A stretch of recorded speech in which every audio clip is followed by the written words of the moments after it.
Hey guys, and welcome to the Best Online Tutorials channel. In this video we'll discuss how to avoid autoplay on YouTube.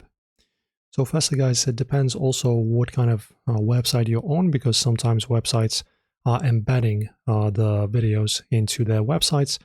But pretty much I think they still, even if it's a third-party site, they still should preserve that autoplay. So you can see this is our notorious button for autoplay. And also, I'm not really sure, but it might be that if you're using an account and then you're going into some kind of other website where you see the video, if you turn off autoplay in here on the website itself, it might not actually continue playing or just load the video straight away when you open a website.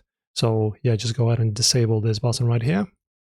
So it's a very good method to pretty much stay away from the autoplay. You just pretty much untoggle this button right here, and yeah, make sure that you're not disturbed. If you, for example, launch up a website and it starts playing, especially with the sound, it's very annoying.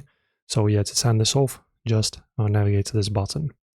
So that's it. Enjoy your flawless playback, and see you in the next one.